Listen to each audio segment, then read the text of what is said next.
I also think that the risk of government confiscation, physical confiscation of your IRA or physical confiscation of your precious metals in the intermediate term, which is to say the 5 to 10 year term, is very low. The government has many more efficient ways to steal from you, and you admire them for those forms of theft. Taxation is theft. But to the extent that the government taxes particularly somebody else, their constituencies love it. Inflation is theft. But rising price levels are regarded by many people as evidence of economic prosperity. Quantitative easing, the printing by the government of specious currency units unbacked by anything, is theft. But people like the government to create money so that they can shower them with benefits that they don't deserve. In this enlightening snippet from a recent interview, renowned financial expert Rick Rule delves into the nuances of safeguarding your wealth against government intervention, shedding light on the potential threats to your hard-earned assets. With a staggering 400 million guns in private circulation in the United States, Rule argues against direct confiscation of assets like gold and silver, emphasizing instead the insidious forms of theft, such as taxation, inflation, quantitative easing, and excessive government debt. As Rule aptly points out, these methods erode the value of your hard-earned money, subtly siphoning wealth from future generations. Stay informed and protect your assets by subscribing to our channel for more valuable insights. Don't forget to like, share, and enable post notifications to stay updated on all our latest content. A financial planner would look at my estate and see me as the largest shareholder of Sprott and a fairly substantial investor in mining shares too, and saying, why on earth would Rick Rule own gold? He's highly leveraged to gold's future. I own gold as an insurance asset. I don't own it because I think the price might go from $2,000 to $2,270. I own it because I'm afraid of a circumstance that would take the nominal gold price in US dollar terms to $8,000 or $10,000. I buy it as insurance, and like any other insurance class, I actually hope I don't get paid on it. Think about it. Life insurance means somebody that died. Auto insurance means your car got stolen or wrecked. I own gold not because I'm greedy, which I am, but rather because I'm fearful. I consider gold to be good, if volatile, liquidity. I also maintain US dollar liquidity, despite the fact that I think the real rate of inflation is much higher than the stated rate of inflation. And that means that the spending power that I enjoy for the cash I save is declining, despite the fact that I might be getting a 4 or 4.25 yield. I do it because I believe that the negative yield, the difference between the decline in the purchasing power and the rate of interest that I get on my savings, I regard that as an option premium. I think that having cash will, if we experience a liquidity crisis, circa 2008, give me both the tools and the courage to take advantage of that circumstance rather than being taken advantage of by that circumstance. So I continue to hold both gold and short-term US dollar denominated savings products for liquidity. What I find is when a topic becomes popular, the easy money has been made. You and I talked 3 years ago about uranium, to the collective yawn of most people. When the price of uranium was at $20 and had to go up, nobody wanted to own it. Now that uranium's at $100 and it doesn't have to go up, everybody wants to own it. When I see silver on the cover of Barron's magazine or something like that, when I see all of the scamsters that are, currently selling psilocybin stocks or AI stocks or lithium stocks crowding into the silver space, I'll be looking to take my exit. Yes, by the way, I have sold some uranium stocks. When a commodity goes from hated to unhated, it doesn't have to go to loved. When it goes from hated to unhated, the easy money has been made. Silver disappointed so many newcomers during the silver squeeze. And by the way, there's nobody angrier than a jilted lover. That it's truly hated. When I look at the comments that will accompany this interview after it's been published, Many people will say, I can't believe this guy's droning on about silver. It hasn't done anything. That's precisely why I like it, because it hasn't done anything. I like it because there's no competition.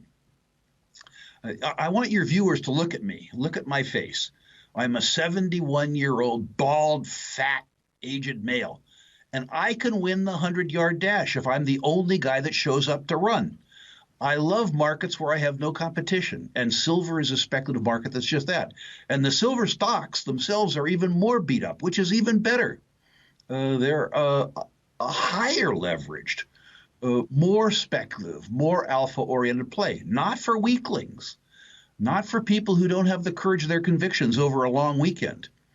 But the truth is, and I've cited these statistics on your show before, when the silver stocks move, there isn't enough combined market cap among the legitimate ones to hold the money from the generalist investors. And you get moves like the Silver Standard move, 75 cents to $45, like the Pan American Silver move, 50 cents to $40, or the granddaddy of all the silver stock moves in the 1970s, Coeur d'Alene Mine, 10 cents to $65. Not a typo. Now, this isn't for the faint of heart. Use money that you can stomach volatility on. Be prepared to wait for 18 months or 2 years. But that's not too long to wait for a 10-bagger if you have the financial and psychological fortitude to take it. It's important to note that silver miners produce about 18% of the new mine supply. Silver miners exhibit precisely the tendencies that he talked about. If, however, you are a copper miner or a lead miner or a zinc miner and silver is a byproduct for you, the truth is that the silver price doesn't matter much to you. So it's important to differentiate what Keith said with regards to silver miners relative to miners in general. What that means, though, is that during periods of shortages, even though the silver price goes up, silver production doesn't go up that much. Because, as an example, if the copper price was down and the silver price was up, copper production would fall, which means byproduct silver production would fall as opposed to rise, which you would expect in a rising silver market. So it's important to look at the whole circumstance, not just the circumstance as described. I believe that the ownership of physical gold and silver at home, what I laughingly call midnight gardening, is riskier, particularly if you talk a bit, because you run the risk of somebody coming to visit you that you wouldn't normally have over for lunch. So there's a range of risks. I also think that the risk of government confiscation, physical confiscation of your IRA or physical confiscation of your precious metals in the intermediate term, which is to say the 5 to 10 year term, is very low. The government has many more efficient ways to steal from you, and you admire them for those forms of theft. Taxation is theft, but to the extent that the government taxes particularly somebody else, their constituencies love it. Inflation is theft, but rising price levels are regarded by many people as evidence of economic prosperity. Quantitative easing, the printing by the government of specious currency units unbacked by anything, is theft. But people like the government to create money so that they can shower them with benefits that they don't deserve. Excessive government debt is theft from a future generation. Governments thrive by stealing, and they would prefer to steal in ways that the populace approves of. Remember that there are 400 million guns in private circulation in the United States. I don't think that the government would risk the wrath of people by coming to their front door and stealing from them directly, confiscating their IRAs or making them invest their IRAs in government security, confiscating their physical gold and silver. They won't do that. They'll increase the debt. They'll increase inflation. They'll increase taxation. They'll increase quantitative easing. And ironically, the voters will reward them for it.